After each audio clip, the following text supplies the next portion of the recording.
Greetings from the United States to you all and to Superintendent Husiani. You have taken the time to attend this conference, an annual celebration of the World Investors Week, an event that is celebrated worldwide among all member countries of the International Organization of Securities Commissions, IOSCO. I am delighted to be able to offer you this greeting and wish you every success at this consequential gathering. IOSCO develops, implements, and promotes compliance with internationally recognized standards for securities regulation. Some members work with the G20 and the Financial Stability Board on the global regulatory reform agenda.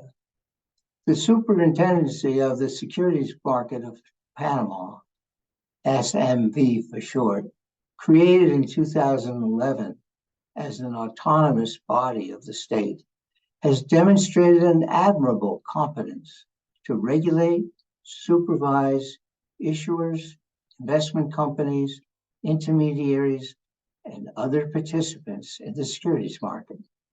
Establishment of SMV and its effectiveness has contributed to Panama's leadership in Central America, as exemplified by the highly significant growth rates of 34.6% in the managed portfolios in the brokerage houses, and 38.2% in total new assets investments in companies between 2019 and 2022.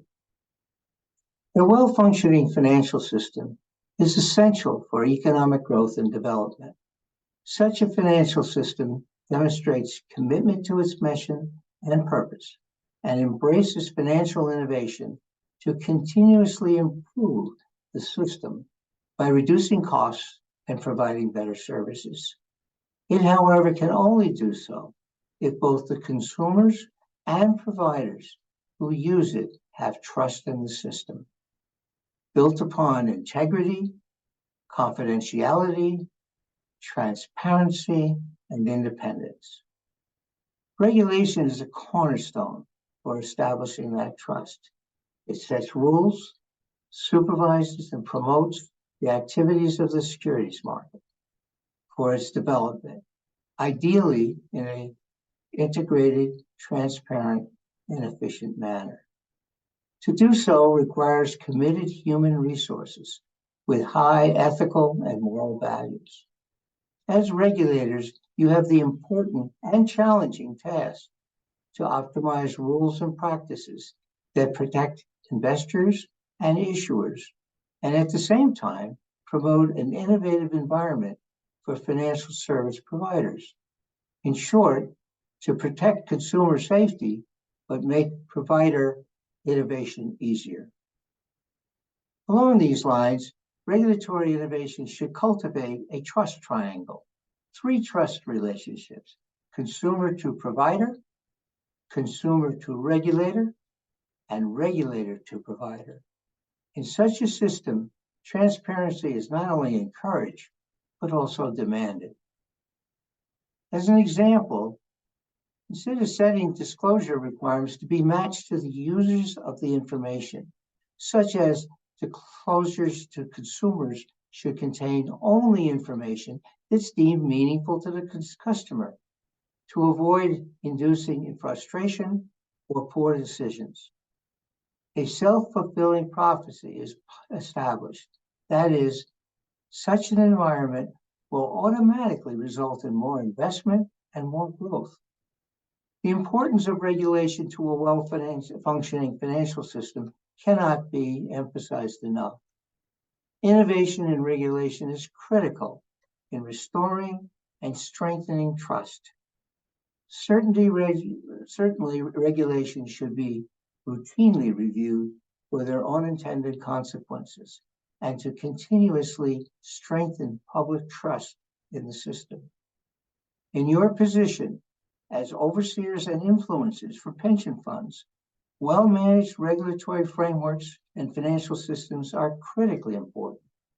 You not only have the responsibility for well-executed investment decisions, but also a social responsibility to your customers. Let me elaborate on this point for a couple of minutes. There is a connection between financial security and social stability. That is, predictably and reliably of income streams to household and individuals to sustain a stable, secure lifestyle for everyone should be a guiding goal. In many economies, a significant percentage of the population is in the informal sector of the economy, who have no pension coverage. Inclusion of the formal component of the economy, along with the formal segment in the pension system, happens by design, not by default. And it matters very much who the designers are. A successful retirement system for the economic stability of your countries must include the informal population. If one is not part of a formal pension system, they still have the need to fund their retirement. Today, there's an imminent global retirement funding crisis as we face the challenge of an aging population. We're fortunate to be living longer. Increasing life expectancy is a good thing. At the same time, we are experiencing a declining birth rate and thus a smaller worker base to support future retirees. Hence, the sustainability of pay-as-you-go Social Security and public pension funds have been questioned. As a result, individuals are increasingly being asked to take greater responsibility for their own retirement funding and planning. The challenge is that most individuals are financially unsophisticated, yet they are being tasked with the responsibility for three complex, interconnected decisions: how much to save, how to invest, and how to deaccumulate one's portfolio at retirement. The current crisis has only highlighted the urgent need for better functioning markets and better retirement products if future retirees are to have an adequate living standard. An adequate living standard is a key point. A common goal for a good retirement is to sustain the standard of living of the latter part of one's working life throughout retirement. It is important that one does not outlive their accumulated assets. Current financial instruments and products such as T-bills and TIPS or target date funds are not straightforward to use. They are risky because they focus on the wrong goal, the total sum of savings at retirement, wealth, instead of a predictable income stream during retirement to support an adequate living standard. A regulatory requirement for retirement savings products to disclose the amount of retirement income that could be purchased would greatly improve financial decision-making. While annuities are an effective means for disclosing and providing income in retirement with longevity protection for those not in a pension plan, they are too illiquid and inflexible to employ during one's accumulation period. Financial innovation and a change in the metric for measuring retirement success could address some of these challenges and help individuals achieve secure retirement. Financial security during retirement is a very important, socially desirable outcome for any country. An innovation relevant to this crisis is called Retirement Security Bond, or RSB, first proposed in 2016. RSB is designed as a government bond, but with a payout different from other current government bonds. Payouts are like that of a pension. The payout of RSB provides a predictable income stream throughout the years of retirement. That is, it converts total savings at the time of retirement to a reliable and predictable income stream throughout the years of retirement. The universality of the RSB design is that it serves a useful purpose by becoming the currency of retirement, namely a simple way to gauge the impact of changes in current economic policy on future retirement outcomes.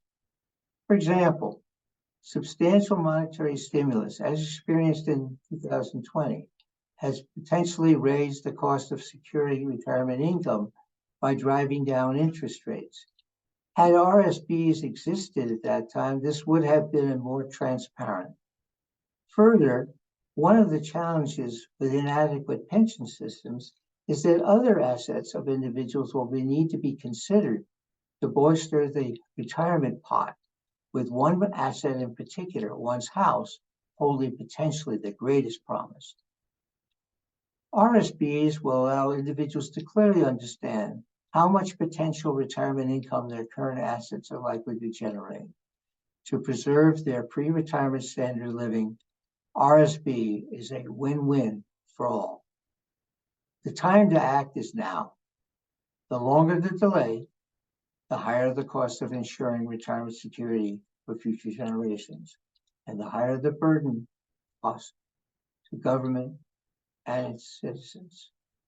Ladies and gentlemen, I wish you a good conference, productive debates, and influential outcome to improve the effectiveness of the regulatory framework for private pension funds and a step forward towards social stability of the people.